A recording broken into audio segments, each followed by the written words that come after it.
नमस्कार। इस अंक में आप सभी का बहुत बहुत स्वागत है। एक प्रश्न अक्सर लोगों के मन में उठता है कि क्या एक पिता अपनी पूरी संपत्ति एक बेटे को देकर बाकी संतानों को उससे बेदखल कर सकता है? भारतीय कानून इस संबंध में क्या कहता है, आज हम इसी विषय को सरल और साधारण भाषा में समझने का प्रयास करेंगे। वीडियो छोटा सा है, अंत तक जरूर देखिएगा। यह जानकारी आप सभी के लिए बड़े काम की है। परिवारों में संपत्ति को लेकर विवाद कोई नया बात नहीं है। यह विवाद उतना ही पुराना है जितना कि संपत्ति। गांव हो या शहर, अक्सर यह सवाल उठता है कि क्या कोई पिता अपनी सारी जमीन या संपत्ति किसी एक बेटे के नाम कर सकता है और बाकी सभी संतानों को इस संपत्ति से बेदखल कर सकता है? कई लोग ऐसा मान लेते हैं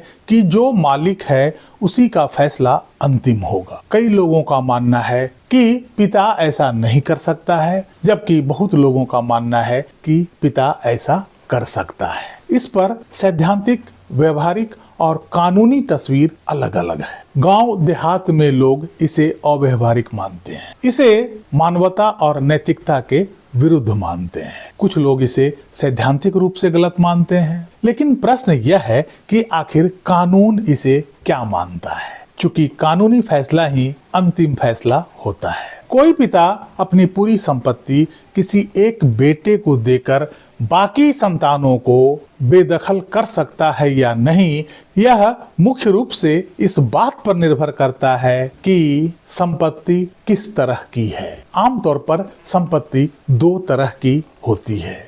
पहला वो जो कि पुश्तैनी संपत्ति होती है, अर्थात वो संपत्ति आपके दादा दादी परदादा से मिले हुए होते हैं। और दूसरा संपत्ति वो होता है जिसे हम सेल्फ अक्वायर्ड प्रॉपर्टी कहते हैं, अर्थात अपने मेहनत खून पसीने से खुद की कमाई से अर्जित की हुई संपत्ति। इसे हम सेल्फ अक्वायर्ड संपत्ति कहते हैं, स्व अर्जित संपत्ति। अब प्रश्न उठता है कि क्या वह संपत्ति खुद की कमाई से अर्जित की हुई है, खरीदी हुई है, अर्थात वो सेल्फ अक्वायर्ड है, या पुश्तैनी है? इन दोनों हालात में अधिकार अलग अलग तरीके से तय होते हैं। इसलिए भावनाओं और पारिवारिक नाराजगी के आधार पर किसी का हक उससे छीना नहीं जा सकता है। अब समझते हैं कि यदि कोई संपत्ति पुश्तैनी है तो उसमें क्या कोई पिता ऐसा कर सकता है? क्या उस पुश्तैनी संपत्ति को कोई पिता अपने एक बच्चे को दे सकता है और बाकी संतानों को बेदखल कर सकता है? पुश्तैनी या पैतृक संपत्ति वह संपत्ति होती है जो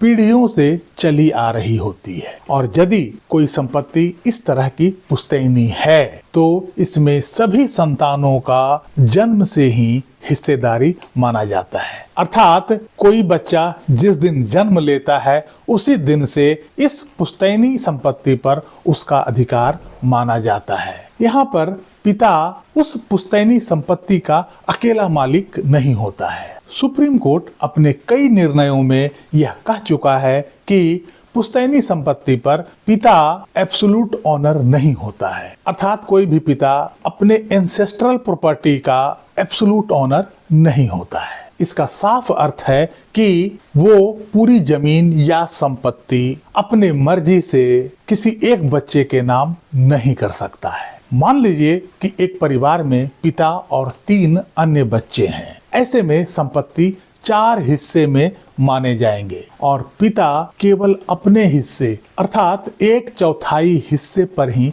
वो फैसला ले सकता है। बाकी बच्चों के हिस्से पर उसका कोई अधिकार नहीं होता है। अगर वो पूरी पुश्तैनी जमीन की वसीयत किसी एक बच्चे के नाम कर देता है तो यह कानूनी रूप से गलत माना जाएगा और इसे न्यायालय में चुनौती दी जा सकती है, और कोई भी बच्चा इसे न्यायालय में चुनौती देकर अपने हिस्से का दावा कर सकता है। इसलिए कुल मिलाकर पुश्तैनी संपत्ति अर्थात पैतृक संपत्ति पर सभी बच्चों का जन्म से अधिकार होता है। उस संपत्ति से उसे किसी भी कीमत पर बेदखल नहीं किया जा सकता है। अब दूसरी संपत्ति के बारे में समझते हैं, जो है स्व अर्जित संपत्ति अर्थात सेल्फ अक्वायर्ड प्रॉपर्टी।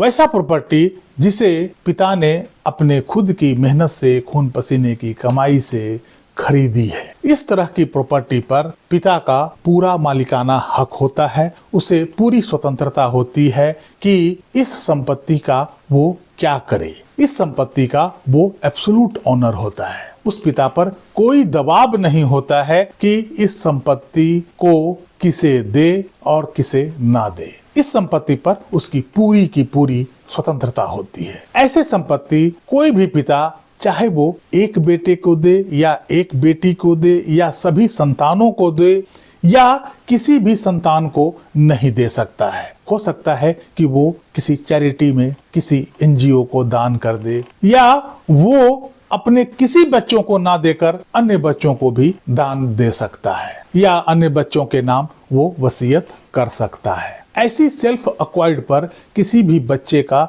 जन्म से कोई अधिकार नहीं प्राप्त होता है और कोई भी बच्चा इस संपत्ति पर अपना कानूनी दावा नहीं कर सकता है। अगर किसी पिता की स्वयं अर्जित प्रॉपर्टी का वसीयत नहीं किया गया है तो ऐसी संपत्ति फिर सभी संतानों में बराबर रूप से बांटी जाएगी और सभी संतानों का उस संपत्ति पर बराबर का हक होगा। अर्थात यदि कोई पिता अपनी स्वयं की अर्जित संपत्ति का बिना वसीयत किए उनका निधन हो जाता है तो उस संपत्ति का बंटवारा सभी कानूनी वारिसों के बीच बराबर बराबर का होता है। स्पष्ट शब्दों में समझें तो पुश्तैनी संपत्ति में सबका अधिकार सुरक्षित होता है, लेकिन सेल्फ अक्वायर्ड प्रॉपर्टी में स्वयं की अर्जित की हुई संपत्ति में मालिक की मर्जी चलती है। इसलिए यदि कोई संपत्ति अगर स्वयं अर्जित है तो पिता जिसे चाहे अपनी संपत्ति को दे सकता है